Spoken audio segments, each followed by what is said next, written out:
Vamos a hablar de terapia ocupacional en la rehabilitación neurológica de pacientes post-COVID-19.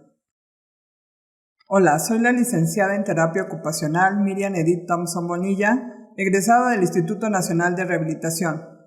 Tengo un diplomado en plasticidad cerebral por la UNAM y actualmente me encuentro adscrita a la Unidad de Medicina Física y Rehabilitación Norte. ¿Qué es la terapia ocupacional? La Asociación Americana de Terapia Ocupacional, AOTA, en 1986 la define como el uso de actividades de autocuidado, trabajo y juego que son utilizadas para incrementar la funcionalidad de independencia, prevenir la discapacidad, utilizando adaptaciones ambientales o de tareas para lograr la máxima independencia y mejorar así la calidad de vida de nuestros pacientes. Nuestro objetivo será identificar las intervenciones para la terapia ocupacional intrahospitalaria y ambulatoria en el paciente post-COVID-19 con alteraciones neurológicas a fin de llevarlas a cabo en su práctica profesional. El papel del terapeuta ocupacional en pacientes post-COVID-19. El COVID-19 puede afectar el sistema nervioso. Cuando la infección es severa, el trastorno neurológico es mayor, incluyendo enfermedad cerebral aguda y alteraciones de la conciencia. El terapeuta ocupacional forma parte del equipo multidisciplinario que proporciona tratamiento al paciente post-COVID, integrado por médicos en rehabilitación, enfermeras, trabajadoras sociales, terapeutas físicos, inhaloterapeutas y terapeutas ocupacionales. Los tratamientos se deben realizar una vez que sea indicado por el médico. En terapia ocupacional utilizamos diferentes marcos de referencia para dar tratamiento adecuado, en donde utilizamos diferentes abordajes. En los pacientes post-COVID con daño en el sistema nervioso central, utilizaremos el marco del neurodesarrollo, que utiliza diferentes abordajes, como son el abordaje de control motor de Bobat, abordaje de terapéutica a través del movimiento de Brustrom, abordaje de facilitación neuromuscular proprioceptiva de Kabat, abordaje de estimulación sensorial de Rod y el abordaje de integración sensorial de Ayres.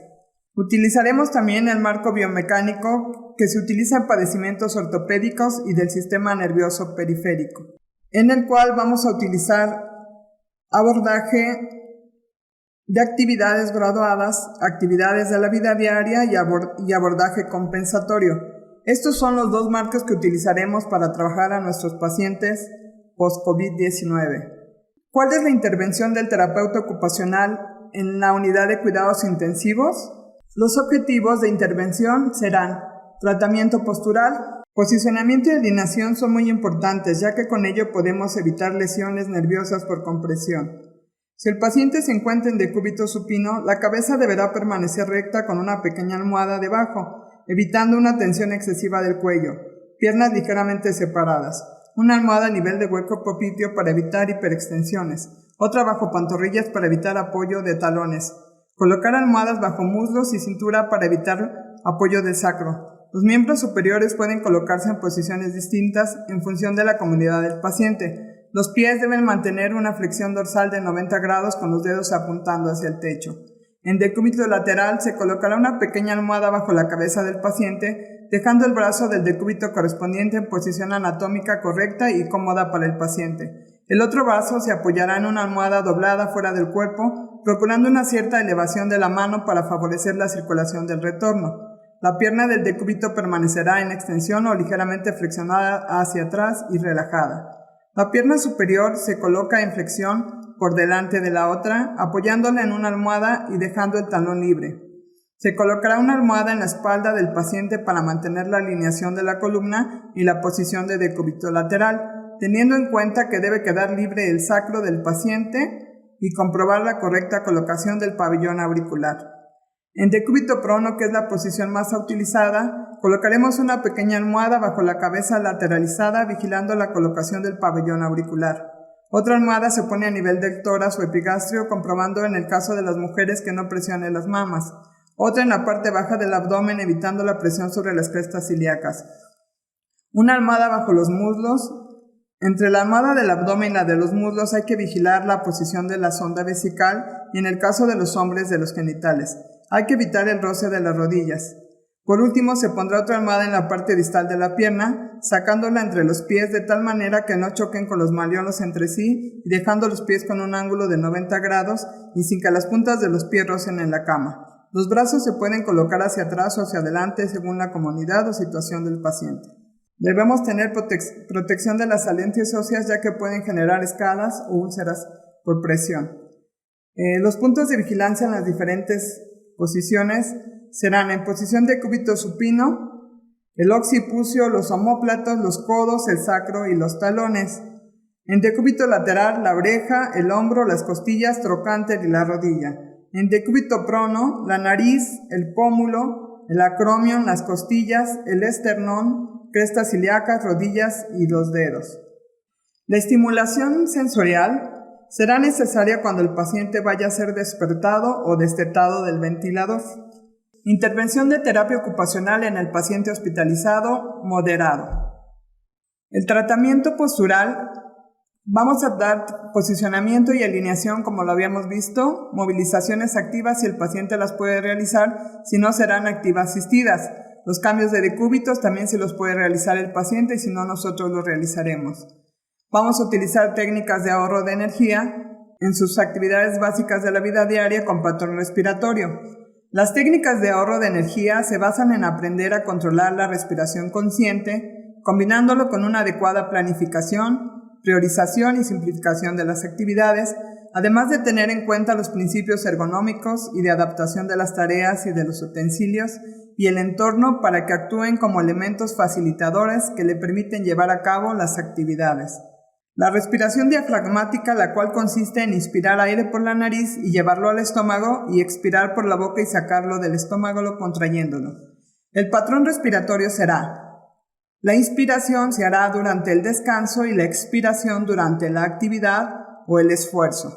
Si presenta síndrome post-SUSI, iniciaremos tratamiento de sensibilidad y estimulación cognitiva que vamos a abordar más adelante. El síndrome post-cuidados intensivos, según la literatura, se está presentando del 50 al 80% de los pacientes que utilizan la unidad de cuidados intensivos y se va a caracterizar por una polineuropatía y delirium. Intervención de terapia ocupacional en el paciente ambulatorio leve. Vamos a hacer una evaluación y tratamiento de acuerdo con el abordaje correspondiente.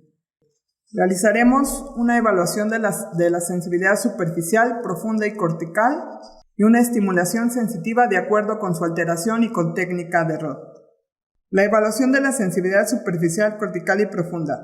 Si en la evaluación nuestro paciente presenta la sensibilidad aumentada, trabajaremos con texturas suaves de proximal a distal, pero si se encuentra disminuida, trabajaremos con texturas ásperas de distal a proximal. Trabajaremos también con cepillado e inmersión en semillas. El cepillado podemos realizarlo durante 3 minutos en forma lineal, 2 minutos en forma de barrido y 1 minuto en forma circular. La inmersión en semillas o acrílico será por 10 minutos, según lo maneja la literatura. En la evaluación de la sensibilidad superficial, profunda y cortical vamos a trabajar con diferentes temperaturas, distinciones de pesos, tamaños, distinción de 2 puntos, orientación de las partes del cuerpo, movimiento de las partes del cuerpo, esterognosia, que será la capacidad de poder identificar objetos por medio del tacto, la presión, y la grafestesia, que es la habilidad de poder identificar letras escritas ya sea en la palma de la mano o en alguna parte de nuestro cuerpo. Tratamiento en la alteración del tono muscular y control motor. Vamos a hacerlo mediante el abordaje de Brustrom, de la facilitación neuromuscular proprioceptiva de Cava, estimulación sensorial de Roth, control motor de Boban y la integración sensorial de Ayres. Trabajaremos con patrones en espiral, en diagonal, disociaciones, aproximaciones, descargas de peso, tracciones y percusiones, cepillados y posicionamientos. Técnicas de ahorro de energía en las actividades básicas de la vida diaria con patrón respiratorio y adaptaciones en los utensilios y el hogar. Es decir, si nuestro paciente va a realizar un baño, debemos de tener adecuado en el baño todos los utensilios que va a utilizar a la mano, lo mismo que la ropa que va a utilizar para vestirse debe estar toda integrada dentro del baño para evitar que el paciente tenga que salir y estar entrando para poder poner su ropa en un solo lugar.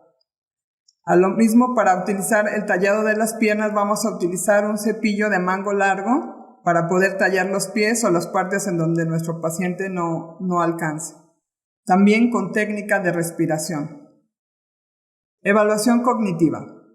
Evaluaremos el perfil ocupacional, el cual aporta información sobre las actividades que fueron relevantes en el pasado, las que realizan en el presente y las que el paciente y sus familiares desean que formen parte de su futuro. La información que contribuye a crear este perfil ocupacional se basa en 5 puntos. Patrón ocupacional diario, es decir, lo que el paciente realiza en un día. Patrón ocupacional festivo, lo que hace durante una fiesta o un día festivo. Roles ocupacionales, es decir, en el trabajo cuál es su grado de importancia para él, cuál sería el rol más importante. Expectativas personales.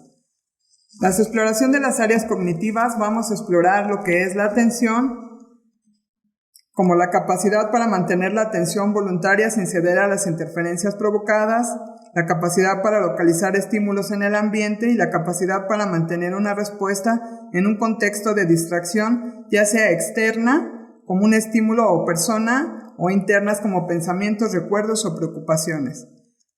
La memoria, que es la dificultad para recordar o consolidar nueva información, y tenemos una memoria que está basada en el tiempo o almacenamiento, que es memoria a corto, mediano y largo plazo. Las funciones ejecutivas, que son habilidades cognitivas que permiten establecer metas, diseñar planes, seguir secuencias, seleccionar las conductas apropiadas e iniciar actividades, así como también autorregular el comportamiento, monitorizar tareas y seleccionar comportamientos. Test Mini-Mental.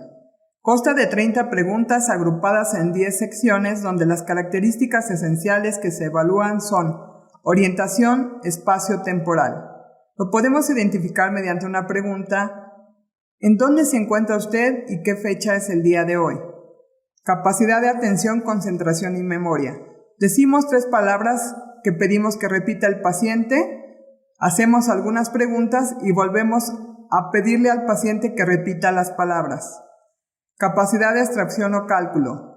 Pedimos que haga una numeración de 10 en 10 o de 20 en 20, de 100 en 100, hacemos divisiones, multiplicaciones y cálculos. Capacidad de lenguaje y percepción visoespacial. Mostramos una pluma y preguntamos: ¿qué es esto y para qué sirve? Capacidad para seguir instrucciones básicas. Decimos a nuestro paciente: tome por favor la hoja que se encuentra frente a usted con su mano derecha y dóblela a la mitad y démela en mi mano izquierda. Tratamiento. Atención focalizada, sostenida, selectiva, alternante y dividida. Vamos a trabajar la atención mostrando una imagen en un tiempo específico no mayor a 10 minutos. Pediremos a nuestros pacientes que traten de hacer una lista de todas las imágenes que recuerden. Posteriormente les vamos a pedir que seleccionen únicamente aquellos que tengan, por ejemplo, una característica específica como cola, un pico o 2 patas. La atención alternante la vamos a trabajar, por ejemplo, leyendo una historia y pidiendo que cuando escuchen un punto levanten la pierna izquierda y una coma hagan un aplauso, o bien un punto y aparte un brinco. Es decir, si escuchan dentro de la línea un punto y coma, el paciente tendrá que levantar la pierna y realizar un aplauso.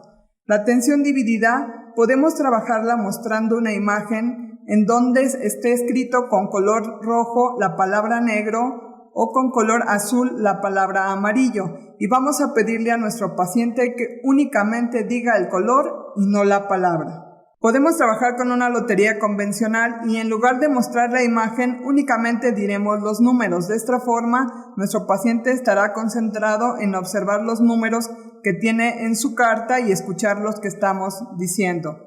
La memoria a corto, mediano y largo plazo podemos trabajarlo también con una lotería convencional, en donde pediremos al paciente que en lugar de decir la imagen únicamente la describa. Es decir, si aparece el sol, diremos: es lo primero que aparece en la mañana y que nos da calor. Así podemos trabajar las memorias de largo plazo y podemos desarrollar el lenguaje en nuestros pacientes. Otra forma muy sencilla de trabajar es describiendo una historia y pidiendo a nuestros pacientes que la repitan, o bien presentando diferentes fichas de diferentes colores y pidiendo que por cada color de ficha pongan una fruta que represente el color.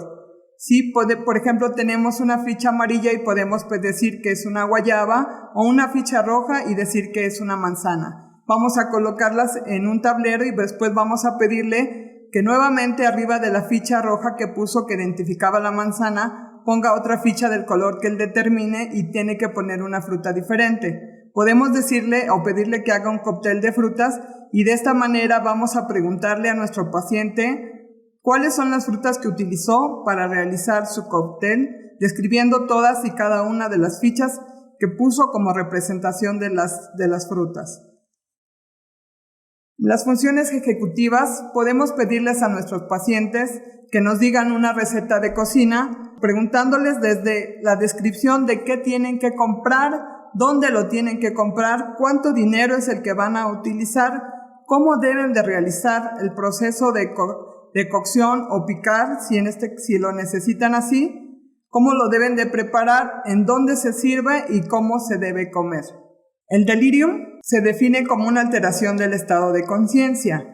Su tratamiento propuesto es orientación del tiempo y el espacio, utilizando un calendario y un reloj que estén visibles a nuestros pacientes.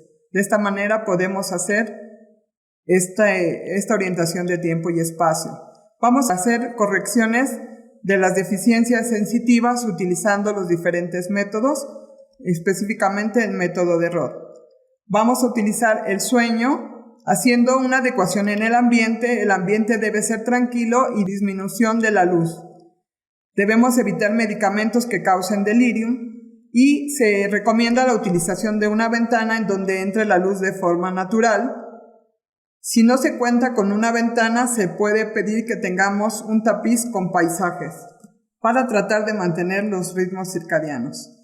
Podemos pedir a los familiares de nuestros pacientes que haya una personalización de su espacio con fotos familiares, dibujos, con cartas, con fotografías de sus artistas o deportistas favoritos.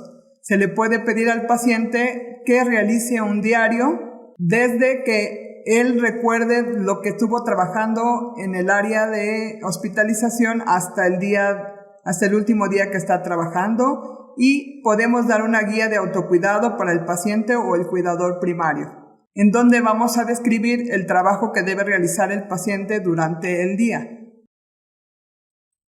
Gracias.